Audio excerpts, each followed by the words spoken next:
Hello and welcome to another one of these, PUBCASTs. I'm joined today by Paul Somerville of you're OFOC fame, aren't you? You started off Our Future, Our Choice. Our Future, Our Choice with Femi, who's in the news today because, did you hear about this? Andy Wigmore, the well-known Brexiteer, basically posted a really racist tweet against him. That's a shame, but not surprising. Andy Wigmore is a twat. So today we're going to be talking a bit about what's happened in the last week. So we've had Theresa May resigning, yay. We've had the EU elections in which the Brexit parties did rather well, but arguably the Remain parties did even better in terms of share of the vote. We've got the leadership contest for the Conservative Party. I saw a cartoon today, and it was like someone asking for a selfie. It was like, I don't know who you are, but can I have a selfie? Because I think you might be running for leadership of the country. It's not just leadership of the Labour, of the Conservative Party.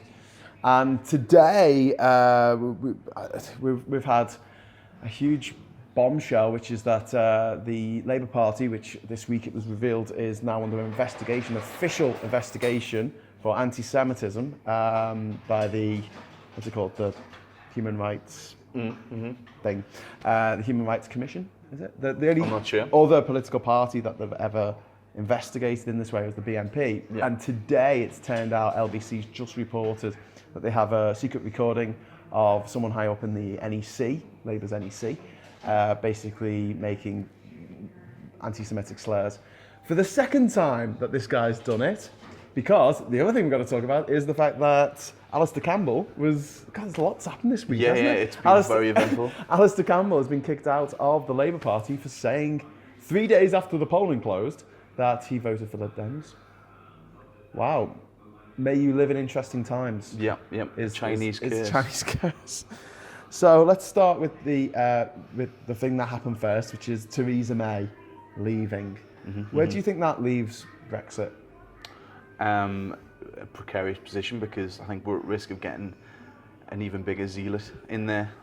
You know, some sort of someone that's massively. I think better the devil you know with Theresa May, and I think she was at the very end of her, her vigour and her sort of. I think she was very deflated, and I think that's an easy enemy to tackle.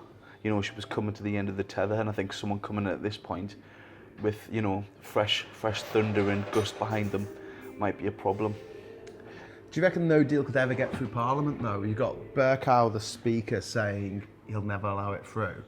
Well, he wouldn't allow it through without a vote in Parliament, and Parliament seems to be dead against it. I mean, other than the fact it sort of breaks up some of the most important peace treaties that we've ever signed, as you've said before.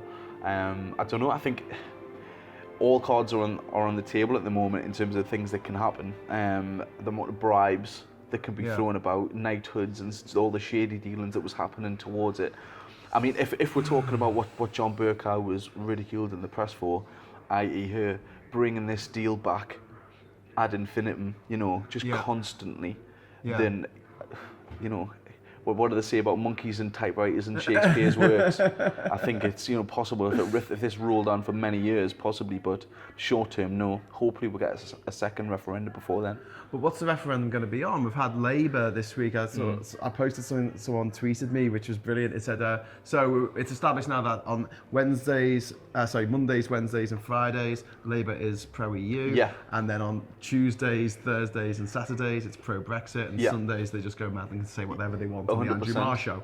And that's what it feels like at the moment. It's like, I'm just trying to get a clear, concise message out of them is almost impossible. And isn't this why we don't like politics? Isn't this why we don't like politicians? Well, I mean, obviously, I don't think you've ever been a Corbynite, but speaking as someone who was a big fan, I think a lot of his fan base, and that's why he's lost it all now, or the majority liked Corbyn because he wasn't a power-mad, eating mess, traditional politician. He had his principles and he stuck by them.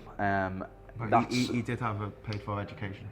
Prep school. I'm not saying he wasn't rich. I'm aware he comes from a wealthy family, but again, I didn't hold that against him. It was more his actions that I liked. But now, unfortunately, the whole Brexit debacle and the fact he, sort of But I don't know why people just assumed he was the referendum option in that general election against May. I think a lot of the vote was that he got a lot of the underdog vote. You know, I think that there's something with the British public Well, where people just didn't want the Tories. well, even that I And think now it's like people don't want the Tories, but they also don't want Labour. Yeah. And we're seeing today or last night a YouGov poll. And look, I know polling is whatever, but it had the Lib Dems ahead. In the country. I'd love to think that, but I just don't think that would ever happen. I think it would, at very best, it would have to be a coalition, a Labour Lib Dem coalition. Oh yeah, it will be a Labour Lib Dem coalition, but we could end up in a situation where the Lib Dems are actually, it could be a Lib Dem Green coalition the way things are going. Labour is hemorrhaging voters. Jeremy Corbyn's lost a general election. He's lost the local election earlier this month. Now he's lost a EU election, and you can't put it any other way. He's lost councillors, he's lost MPs, and he's lost he's lost MEPs.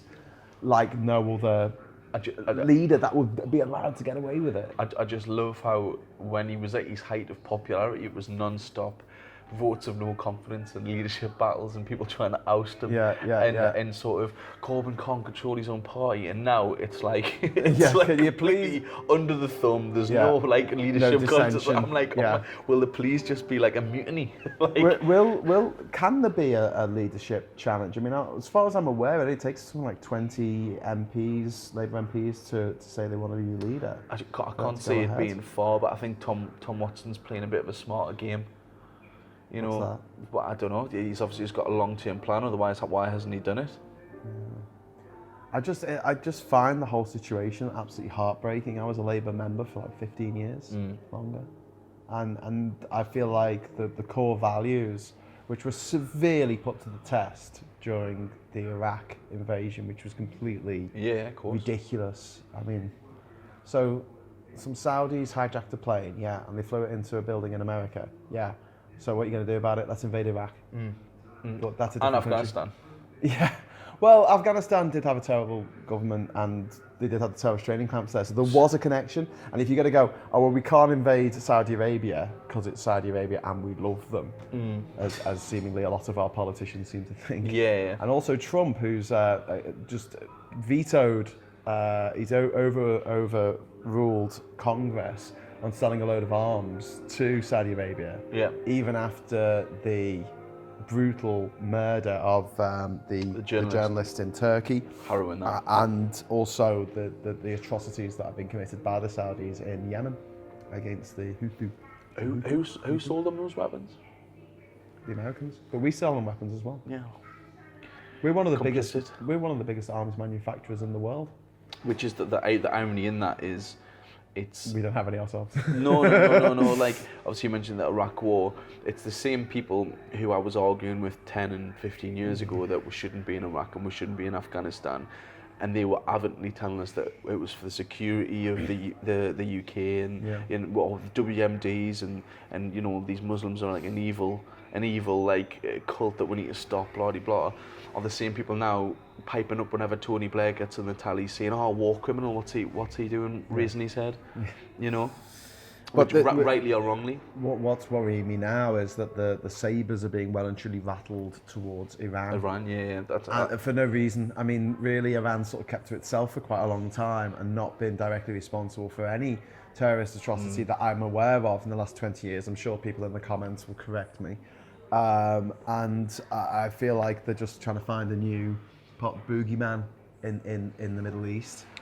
For me, now that ISIS is gone, the scary thing is that I believe there's an old thing about presidents rarely get unelected during a period of war, and that tends to keep people in office. Now, I've got no doubt in my mind that Donald Trump would go as far as starting a war to give him every opportunity to retain office. I think he'll get re-elected anyway. Yeah. I mean, he actually, this again, like, I can't believe we've got this much stuff to fit into one podcast, but he said this week on the record that the Russians helped him get elected. He tweeted it. He said, I had nothing to do with the Russians helping me get elected. That's an actual tweet. Can you imagine? Well, it's almost as good as when he tweeted the other week. That my books show that because I was avoiding paying tax.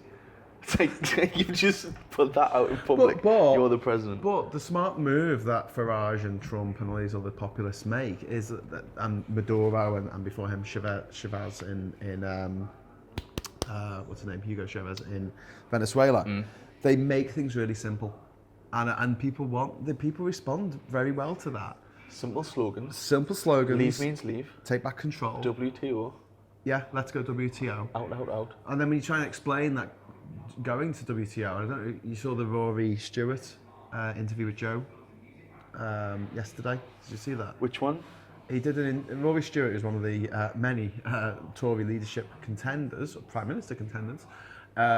Did an interview with Joe Magazine or Joe.co.uk yesterday. I think there's actually less contestants in Love Island this year. Anyway, in it he said a lot of the stuff that we've been saying in the Remain camp for a very long time, which is that if you go to WTO rules, you're basically going to the worst possible trading arrangements with the rest of the world. Yeah. And if we reduce tariffs on stuff coming in for France, we have to do it for every other country in the world. It's not just every other country in the EU, it's every country in the world, because we don't have any trade deals. But these are details.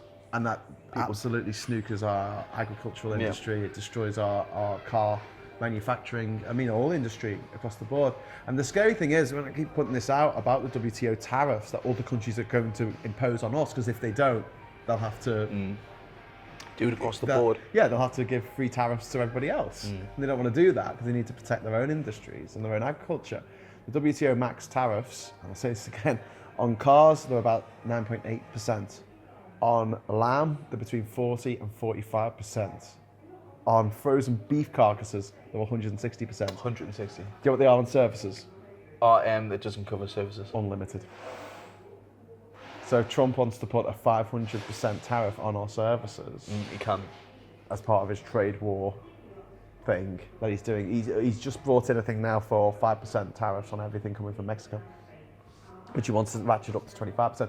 And this is the thing, Trump doesn't understand what tariffs are. Yeah, that's and this is the most frustrating thing. A lot of people, obviously, it seems quite complicated, but it's not. It's a tax that you pay on anything you buy from another country that goes to your government. Trump thinks that by putting a massive tariff on Chinese goods coming into America, that China are paying those tariffs, and they're not. Yeah. Americans are paying those tariffs. Yep. And they're going to the American government. And this whole, Mexico's going to pay for the wall. So you mean small businesses in America are now going to pay for the wall, and it's going to come up that way. Yeah. By importing, the 5%. Maybe tariff. we should stop using the word tariff and just say what it is. It's a tax. It's a duty. Remember duty free when we were younger? Remember duty free? Yeah. We don't have that anymore because it's the EU. It's all duty free. But back in the day, if you brought over a load of cigarettes or a load of, brandy from France, you would have to pay duty on it because of those tariffs, import tariffs. And that money would go to the UK government. Yep. On those Cuban cigars that you bought or whatever. So, we on the Remain side, I really feel like we should be finding simple ways to get people to sort of get their head around these rather complex issues. Yeah. I don't think it's that complex. I'm an idiot. And without sounding bad, I think that's almost what's divided the group.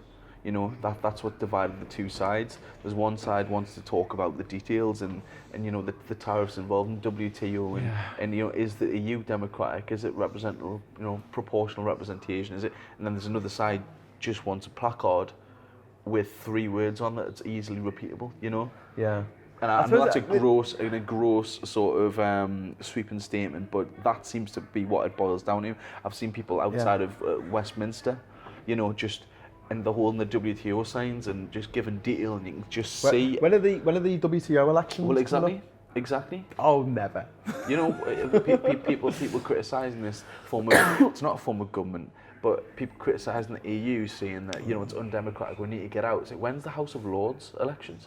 Yeah. When's the Queen's election? It's absolutely nuts. The civil servants have so much control over the country, and the fact that in the next couple of weeks we're going to have a prime minister that no public voter voted for is crazy. Democracy. But yeah, and also talking about the referendum in the first place, Vote Leave broke the law. Believe broke the law. Leave.eu broke the law. Facebook broke the law. Cambridge Analytica broke the law. If you're going to say that that is all part of the democratic process, the other thing that's happened this week, oh my God, like the sons of Boris Johnson. If you join us, this is the 4-hour special today. Now we're going to try and keep this fairly succinct. No, I'm joking. I don't know. I have no idea what to call this episode. We're talking about, like, should we just call it the clusterfuck? Yeah, definitely. So Boris Johnson Return of the King is being put on trial by a guy. It's a private prosecution brought by a guy called Marcus J. Ball, who has managed to crowdfund £200,000. That's how much it costs to take an MP, a politician, to court these days, for basically knowingly misleading the public.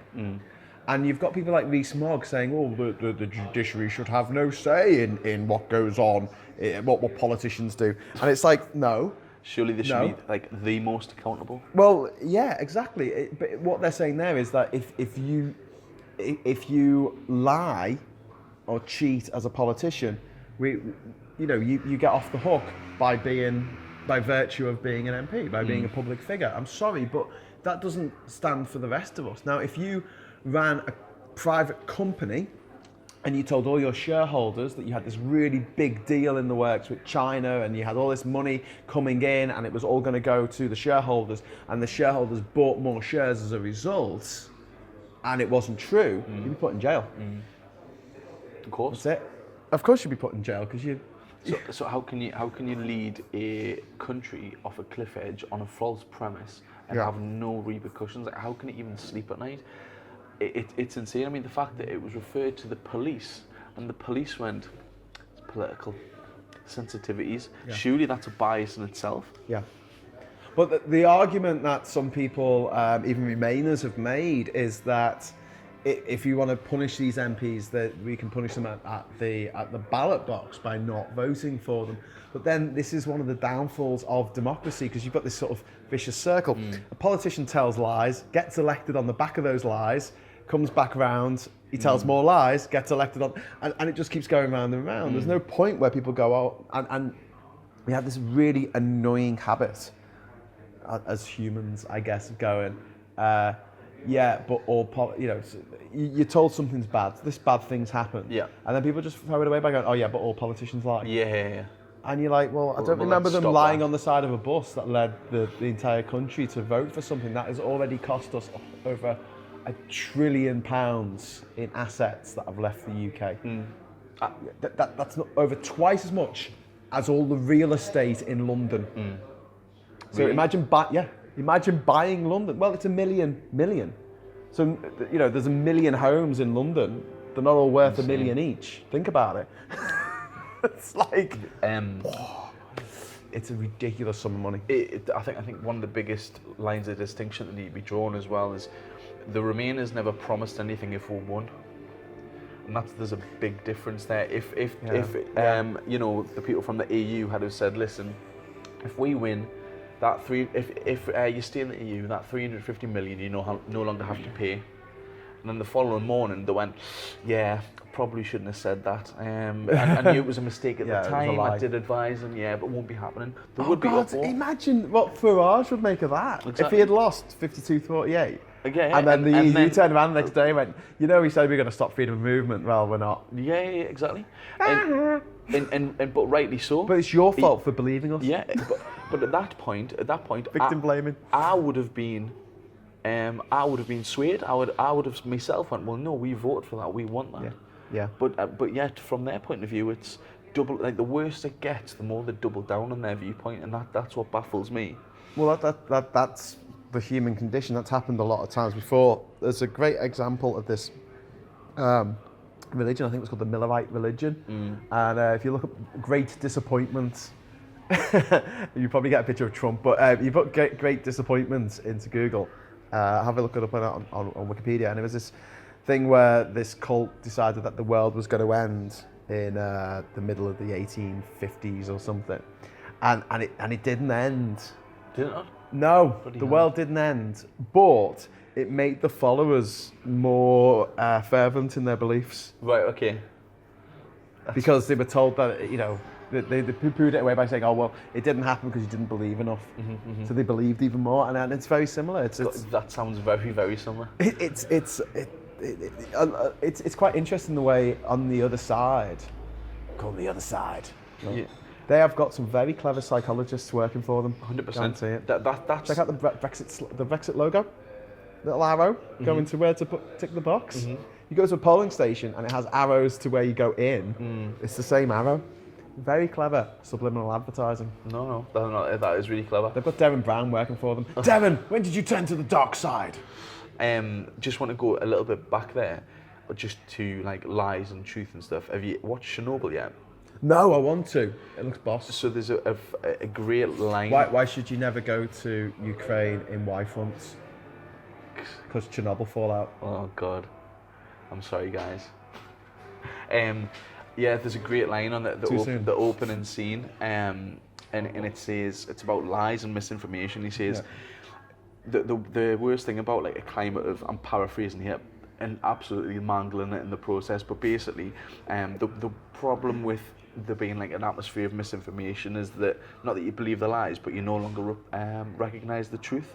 And I think that's, and there was so much in that, the first and the second episode, that I thought was so relatable to the climate we're in at the minute and Brexit and stuff. Yeah. There's the situations at the start of the fallout where people are pissing on people and telling them it's raining. So these guys are going, there is graphite all over the roof, which means the reactors exploded. And he's going, no, it hasn't.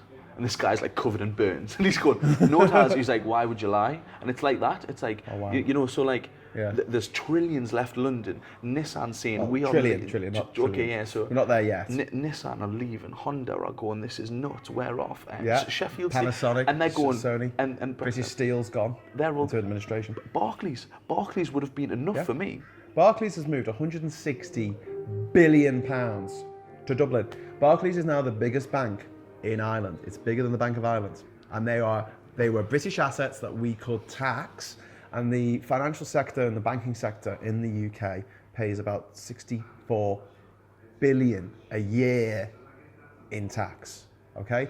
That tax, that number is going to get less and less and less as those assets move out, as the people managing it goes out. This week, New York succeeded London as the financial capital of the world. So London's no longer the financial capital of the world.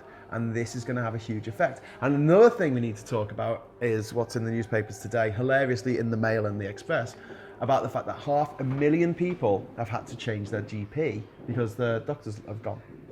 Really? Yeah, the doctors are going, and they reckon 40% of all GPs are saying, or doctors, are saying that they are going to retire or leave in the next 5 years. And they're like, oh, we need to train more of our own. Yeah. Do you know how long it takes to train a doctor? Can you train as a doctor? Yeah, well, yes, I could. Are you smart enough? Because I don't think I am. I know what you mean. Do you know what I mean? I'm very clever, but, you know, pub quizzes, but as far as cutting people open and knowing how it all works, I don't think I can get my head around it. Are they going to go up to like a chimney sweep and say, oh, stop sweeping that chimney, come be a doctor instead? Because, I mean, when you need a doctor, it is pretty urgent. It's a bit like saying, we're running out of oxygen, well, we'll grow some more, you know? It's like these things. Say you left school with some O levels or GCSEs, you'd have to go and sit some A levels or equivalent in order to get into a university to do a medical degree, which takes between 3 and 6 years. Then you have to have a couple of years working in a hospital. Then you have to have like 3 to 4 years of working as like a trainee GP. I mean, the whole process takes over a decade. Plus, I think it's a very vocational job. Like, if you've got a doctor, you want someone who really wants to be a doctor. Like, you don't want to, you know, be looked after by someone who used to be a bus driver and now is like just being given a grant to become a doctor and they hate it.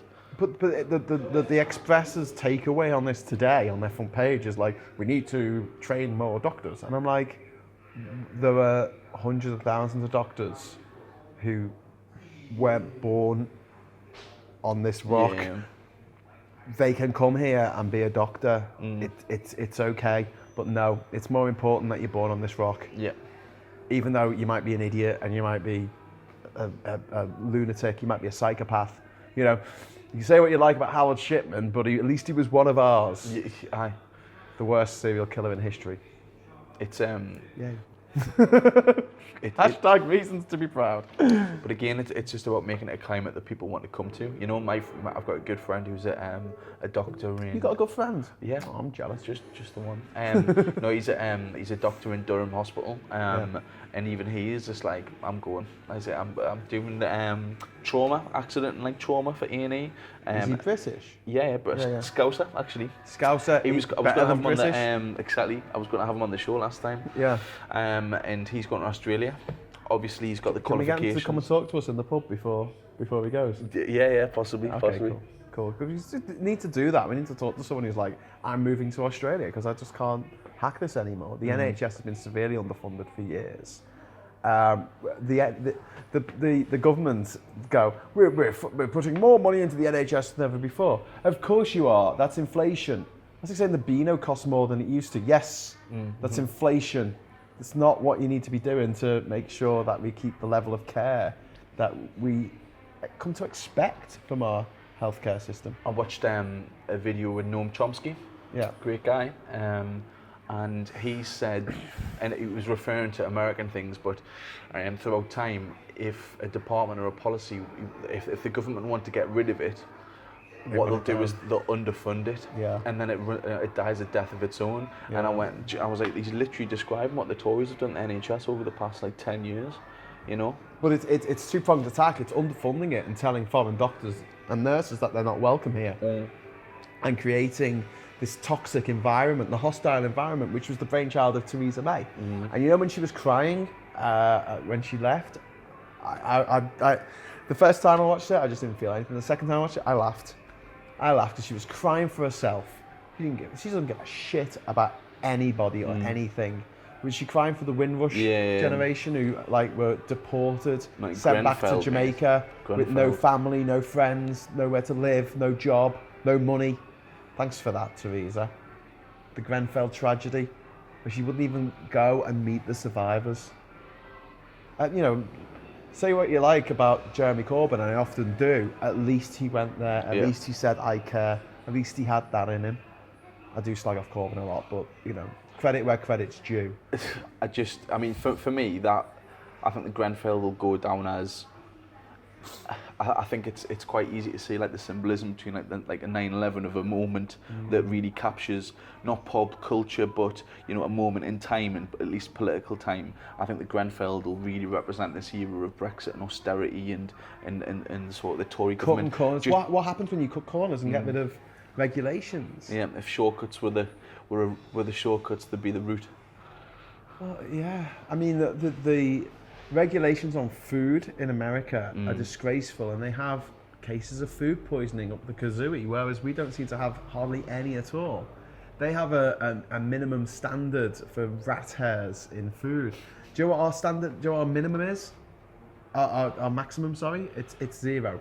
No rat hairs allowed in this food, but in American food. Good for fibre. Well, the American way of doing stuff through the FDA, as far as I'm aware, is that you're pretty much allowed to sell whatever you like until it kills someone. Yeah. And then you might have to stop selling it. Yeah. Whereas in Europe, the onus is on you to prove that it's safe. Yeah. Yeah. And that's a huge difference between the thinking over in America and the thinking over in the UK and in Europe in general. But when people pay for their own healthcare, why would you want healthy people? Do you know what I mean? The system's built backwards. And I mean, as well. Well, you want healthy people because society can't function if there aren't people doing the jobs. But if you can monetize the healthcare system like they have, of course you want unwell people, you know, from the top. It's true, actually, isn't it? So, and it just briefly going back to that subject, like the whole thing with, like if this was a movie, and I often think about this, how predictable the plot. Would I be Seth Rogen or Chris Pratt? Chris Evans. Chris Evans? You mean Captain America? Yeah, that one. Oh, good. Not the other one. Thank God.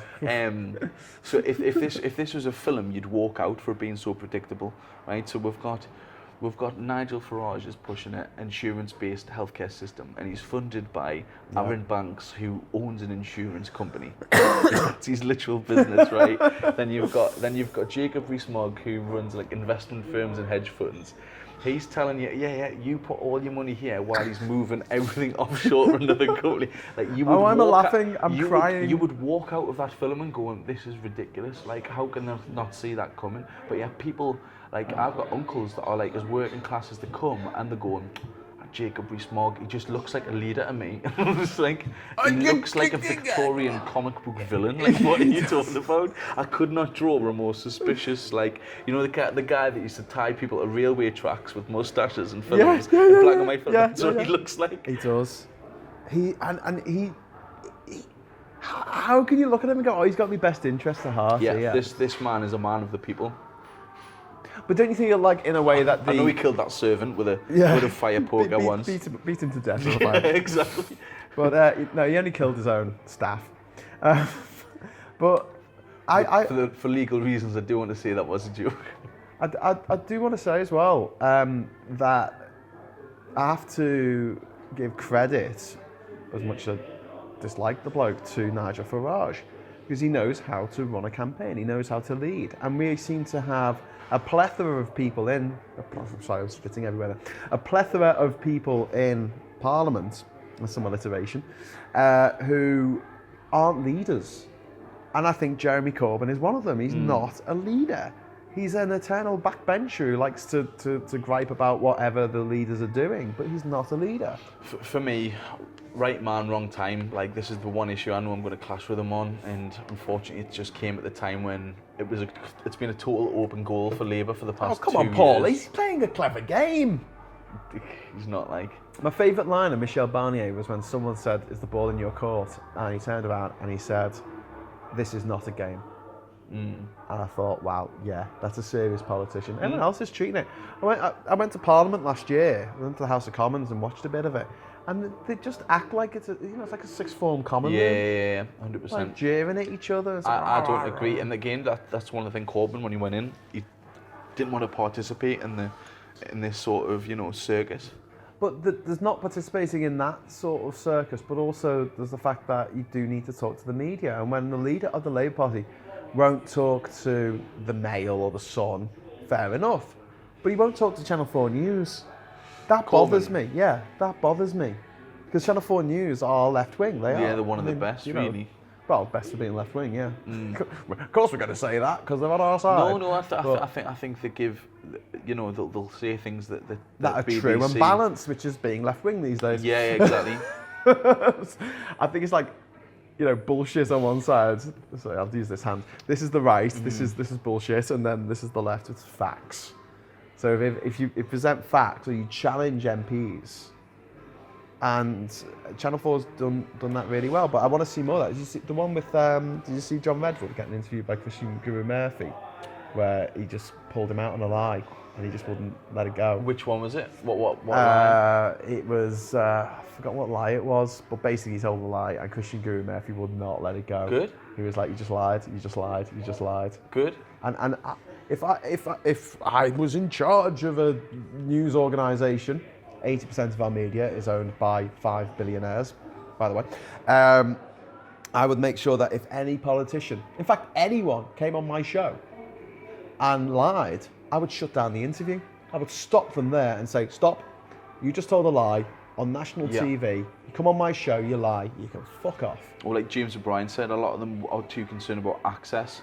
So, by nailing someone at the wall like they should, especially in this climate, they won't get them back. Whereas people like James O'Brien don't care. Shout out to the Don. But yeah, I think like the Andrew Marshall with Farage, like, oh my God, like just because he gave him a bit of a rough go, like here's things you've said, let's talk about them. Yeah. Oh, don't talk about that. No, you can't talk about the past. You can't talk about anything I said in the past. Slogans, 3-word sentences. Don't even give us a complete sentence. But he makes it seem easy. He makes it seem plausible. It's someone coming up to you and saying, I think that we should have a smartphone, and you're like, okay, so I want you to make one. Okay, what? No, I've had the idea. Here it is. Yeah. You now actually execute the idea, and you're like, no, that's incredibly complicated. I don't know where to start. So are we talking about in reference of like the Remainers of the government were meant to have the plan for Brexit even though it wasn't their idea? Yeah, the idea that you're basically saying to someone, right, we're going to leave the EU. Yeah. That sounds really simple, but in actuality, because of our unique history and geography, it makes it incredibly complicated. Not least because of both the Republic of Ireland, Northern Ireland, and Gibraltar, which everyone seems to have forgotten about. I haven't forgotten about you, Gibraltar. I still love you. Someone has to. I mean, I still have this argument with Brexiteers that, oh, well, the government should have had a plan, the government should... I mean, well, no. Like, if I'm going to campaign for 30-odd years like they did to leave the EU, I'm going to have a hell of a plan ready for when that happens. I can't They never thought it would happen. You saw them the day after the referendum results came out. They were all like rabbits in headlights. Farage resigned within like a week or something. Johnson creep, scurried under the rock from whence he came. And it was just like none of the people the architects of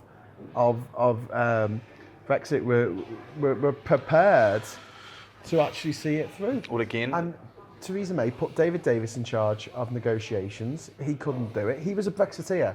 Then she put Dominic Raab in charge of negotiations. He was a Brexiteer. He couldn't do it either. Yeah. That's another great utterance that you get where it's like, well, it's because it's been run by by Remainers. It's like every one of the Brexit secretaries have been Brexiteers. Like head banging. Yeah. Head-banging Brexiteers. But we come back to the no-deal scenario. We will have to have a deal with the EU at some point. The Joe interview, I think the interviewer actually said it feels like a holding pattern, and it is. And Rory Stewart is right, and this is just repeating what us Remainers have been saying since the beginning. When people started talking about the concept of leaving without a deal, when we go to the EU and say, right, we need a deal now, they're just going to go, right, you pay us the 39 billion, we sort out the EU citizens' rights, and we sort out the border in Northern Ireland, and then we can start negotiations. We take between 7 and 10 years on average. In the meantime, we have the worst trading position in the world, and this is why everyone's leaving. And to look at something like the output of car manufacturing in April, which was down by like 50%. Yeah. And say, yeah, this is great. This is all good. It's like that cartoon of is it the dog, the cartoon dogs, and everything's fine. Yeah, with the fire around him. I mean, like I say, the amount of discussions I have because obviously a lot of Brexiteers tend to be of a ripe old age, and you'll be talking about them. And I'll know fine well the Brexiteers, like people in my family, and we'll be discussing the unemployment in the northeast in the 70s and 80s, and how bad it was, and Thatcher, messed things up, and then there was nothing for us until we joined the EU, really. And then obviously like things like Sheffield Steel, 20,000 jobs going across the supply chain, and it's just like, how many more of these can we get? Or can we stand until we're at that point again? Well, we're going to hit a tipping point. We're going to hit a tipping point. Because if we stop making profits in this country, we stop paying tax. Essentially, a lot of tax comes from companies. It should be taxed more, but the amount of tax that we get, it dwarfs the amount that they get from other sources. And we've got this situation now where people are screaming for a no-deal Brexit. We just saw in the EU elections that 33 to 34% of people who voted in those elections voted for no-deal parties. Very clear no deal, and more 40-odd% voted for Remain parties, clear Remain parties like Change UK, Lib Dems and the Greens, SNP and Plaid Cymru. Good, good.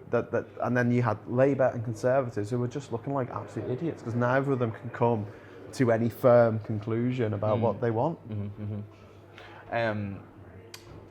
It's an unusual setup, to say the least. Like, well, the elections to me are quite funny that people have been going on about the undemocratic EU for all these years. And quick, vote in the elections. I like to think that everyone who voted in those elections did so because they respect EU democracy.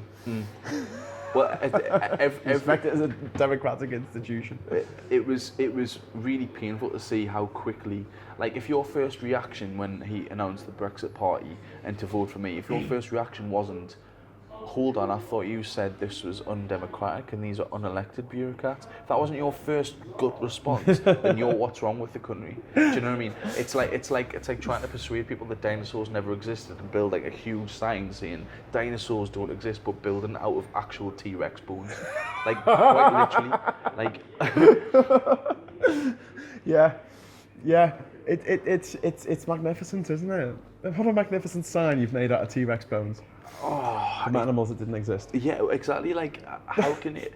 And then, but I take a little bit of pride in thinking that every vote cast is just like more evidence that that's the biggest con of our time. It you is know, the biggest every con of all right, our okay, time. I'm ticking for this undemocratic, bureaucratic system, and you know. And people arguing, oh, well, we don't have enough direct control over democracy with the EU. Yeah. And it's like, there's that many chambers and levels from the council to the commission and the different kind of... I had this actually quite an intelligent debate with a taxi driver, and he was a man of the world. He lived in Italy, he spoke 3-4 languages. He was from like the Newcastle area though, so he wasn't like a ivory tower Uber driver. And when he was saying this, all right, he's got to be a Remainer. You know, multilingual, lived in Italy, blah, blah, blah. I know he was a Brexiteer, and he gave us one of the most articulate, actual explanations. You know, it wasn't just, oh, well, we're better off out. Or we'll expand on that. Or, well, I can't. Or well, you know, the undemocratic. He gave us a really good explanation, and that was about direct control, blah, blah, blah. And in the end, I pretty much had turned him, because I said, if you and I were to sit down now and go, right, this war-torn continent where we've been murdering each other for millennia, genocides pretty much, how do we form something where everyone is like represented evenly? And you'd probably say, right, well, we'll have a president which we're going to rotate every 5 years between each member state, and then every 6 months, and then we'll have, I think, is it from the council, where there's one representative from every member state, and then obviously we'll do a huge election every 5 years for the MEPs. Right, this is looking pretty even, you know. It's not like loads of power to one country, and then I mean, rightly or wrongly, they even move the power base, which I think's a lot to do with. So it's not like sat in one country, and would I be right in saying that? You know, but that certainly seems fair to me, because if it was all sat in Germany, Berlin, there'd be hell on. If it was all sat in Paris, there'd be hell on. So I think it's good that it's moved. You know, exactly. But there's 2 more things that I've completely, like, you know, we still haven't talked about. We're 4-hour special. We're 42 minutes in. We have to wrap this up soon. EU citizens being disenfranchised from voting in these elections. Yeah. Disgraceful, absolutely disgraceful. The actual commission should hang its head in shame. It's shit. After the bollocks that we've had with the referendum and these pitiful fines that have been handed out. So you get a £70,000 fine for going 600,000 over budget.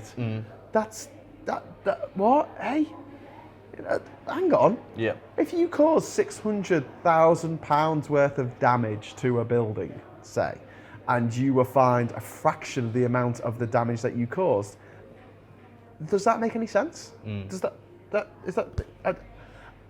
unlike if you, I don't know, download a movie off the internet illegally, the fine is unlimited because copyright is more important than, I don't know, not subverting democracy. Yeah. But the Electoral Commission dropped the ball again, and they had this thing where you could be an EU citizen and you could have voted in the local elections at the beginning of the month, but to vote in the European elections, you had to fill out a different form. It wasn't enough for you just to be on the electoral register. You had to fill out a separate form to say that you weren't going to vote in your birth country or your home country. And so these forms were sent out over the bank holiday weekend with a second-class return post thing. You couldn't do it online. You couldn't. So people filled it out, they sent it, and it didn't get back in time. They made an arbitrary cut-off date, which I think was May the 11th. Please check. Basically, thousands of EU citizens were prevented from voting. And don't forget, they weren't allowed to vote at all in the referendum. Yeah, I think it's someone commented saying that who was going to intervene to stop this turning into some sort of banana republic, where like, you know, just turning away select citizens from democratically being able to vote in something that incredibly affects them. Obviously, people. Well, it's a bit like us having a Scottish referendum, but not allowing Scottish people to vote in it. Only the English can vote in the Scottish referendum. You're like, what? Hey, how's that fair? We still probably would have voted them out. Yeah. With that, with that bad at the moment. Well, you were saying earlier about it's really weird that the people who thump so much about the days of empire and all this are the people who seem to be so keen to get rid of Northern Ireland and Scotland and Gibraltar. Yeah. Our last remnants of empire, if you want to look at it that way. Yeah. It's like, obviously, you know the types. You've seen, as soon as you see the flag pop up on the profile picture. They're on to us. Never sell any ice cream going at that speed. Thought police, yeah. But yeah, so, you know, the people with the Union Jack as the profile picture in poppies, and then you get some of them with actual Knights of Templar, and they're living like in some weird British fantasy world. And then it's just like, oh well, Scotland's going to have another referendum, and Ireland will probably follow, and then to be honest, Wales. I'm sure that one. There's been Wales murmurs of it though. There's been rumblings. They have, but there's just, I don't know. There's something a bit weird about Wales. Plus, if it was its own country, if you try and get from the north to the south, I think if you're taking the railway, you have to come into England to go like this into England and then come back out. But they're the first to go, oh, it'll never happen. And then when Sturgeon comes out and says, well, here's the date for it, they're the first to go, oh, well, fine, yeah, let them go. Yeah, Northern Ireland too, just give them it back. It's like, hold on, you're meant to be the patriot here. Yeah. You know what I mean? You're literally going to get rid of the United Kingdom as we know it in the Union Jack, because it will cease to be. We can't be the United Kingdom of England, can we? No, because that's not a kingdom, that's just a country. Heard it here first. What a mess. It is an absolute mess. I mean, economically, socially, politically, historically, every way you want to look at it, it's an absolute mess, and it's a mess created by billionaires to make money. And this is the last thing that I just wanted to mention in this podcast. We were trying to fit so much in. Did you see the report that was done by Bloomberg about Nigel Farage and the night of the referendum and him shorting the pound? Yes, I didn't actually see that initial report, but what came out was the fact that he had obviously got links in the city. Yes. And apparently polling companies like Survation. So apparently these big companies pay for private polling systems, exit polling, to then, like you say, short the pound. Now he was getting information that other politicians didn't have. Yeah. So it's like, to what level were his connections during the referendum, and why would he have those information? Why indeed? But why would he say immediately after the polls closed that Remain had won? And he fobbed it off as an attack of the nerves. But he said Remain had won, and then the pound started increasing, and then he said it again. So the polls closed at 10. He said it then. He said it again at about 11:30, and the pound went up more because it looked like he was conceding. And if you're going to short the pound, what you want is, or short any currency, you want it to go up. And then you know that it's going to drop off an edge as soon as the results start coming in. So he knew he had won, and yet he was going on TV saying, oh, we've definitely lost. Well, no, I think that's probably the polling that he received at the time, because he would have done it the night before. I think he would have done all the shorting the night before rather than... No, because they wanted the pound to go up just before. I mean, it's all split second, isn't it? But yeah, him and his mates made a lot of money out of that night. A lot of money. And you wonder how a party like the Brexit Party can go from absolutely nothing to this major national, thing overnight. There's a lot of wealthy backers because billionaires make money out of disaster capitalism. They make money out of shorting currencies. They make money out of division, and they make money out of other people's economic pain. Again, going back to the most glaringly obvious film script that's ever been written, Jacob Rees-Mogg's father, William Rees-Mogg, literally wrote the book on how to finance, or how to financially gain from a huge economic crash. Yeah. So when you say in the streets. Blood in the Streets, what a lovely title. So when they say, wrote the book on it, they quite literally did write the book on how to profit. And these people think, they've got the working man in their hearts.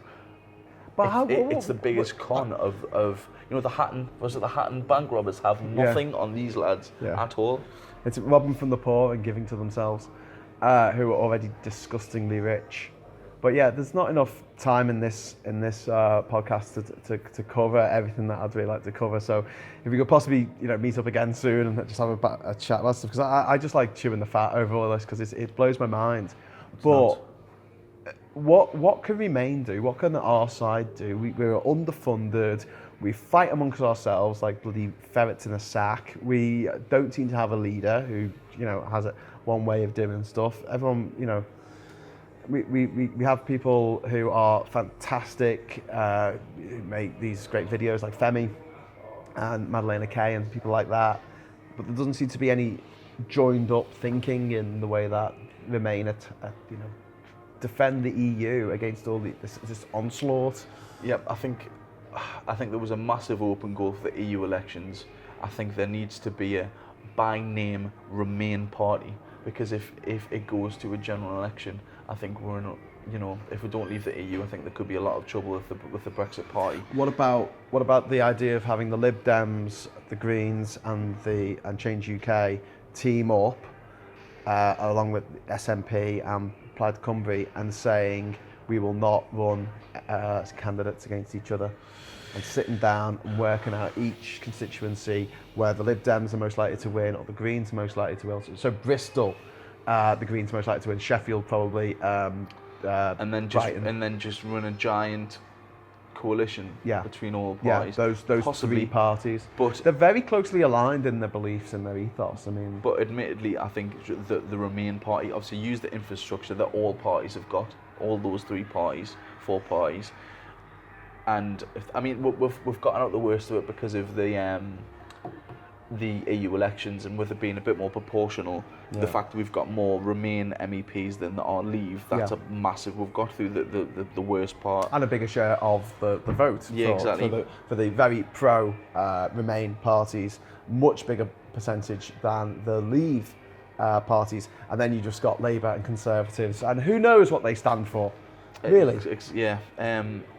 The best thing that could happen would be new leadership for the Labour Party, someone that's a Remainer. David Lammy. Yeah, it would be great. I want David Lammy. Can I have David Lammy, please? It'd be good. David Lammy, please. Or Jess Phillips. I like her. She's funny. But I think even after a referendum, I think there would be a Brexit party in a general election. But at least a referendum would allow us to really sort of let we know the will of the people.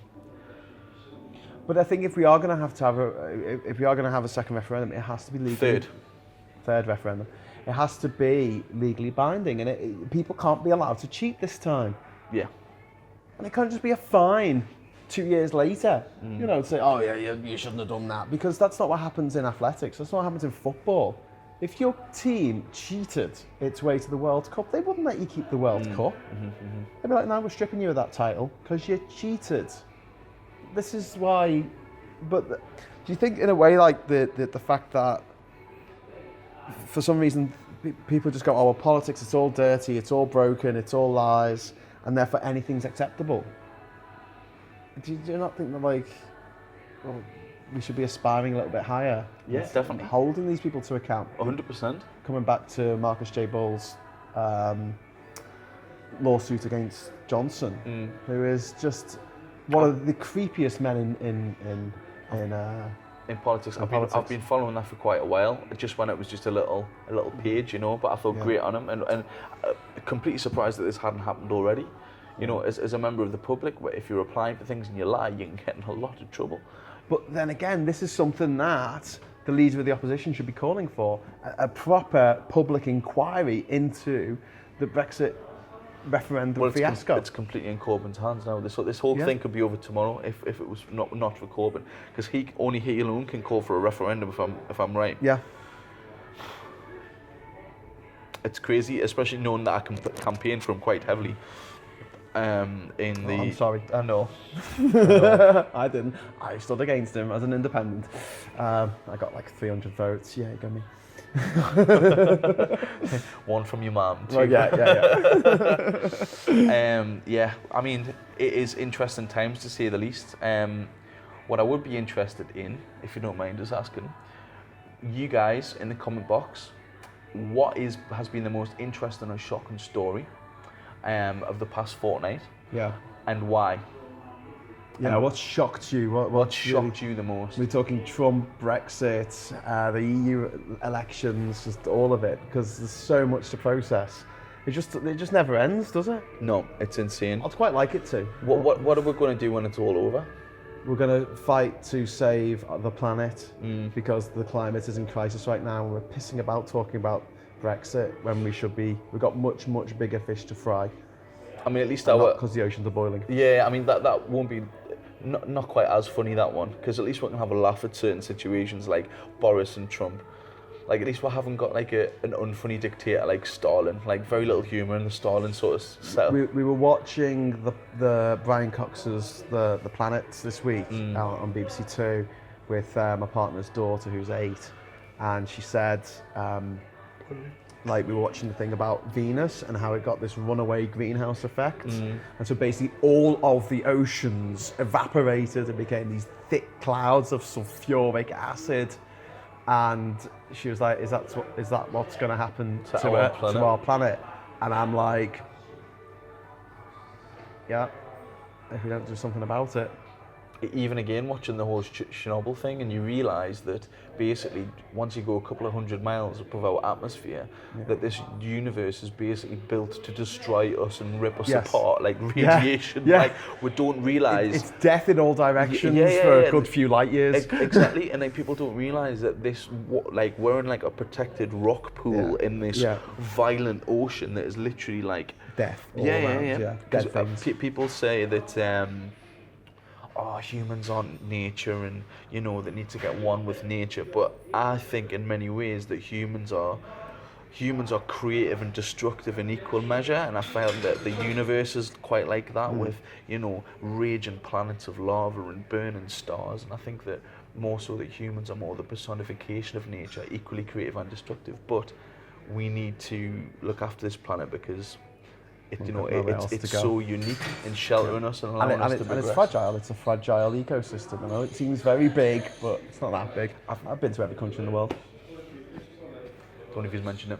Did I mention it? Did I mention my book? I haven't mentioned my book for ages. I wrote this book. It's called Man of the World, and it's really good. And I've sold more copies than Jacob Rees-Mogg. But it's about my journey to every country in the world without flying, which is something I did. Anyway, right, so let's wrap this up for now, and we'll have a chat again maybe next week. See where we are then. Definitely. But thanks very much for coming on the show. Pleasure, Graham. See you around, Paul. Take care. Bye now.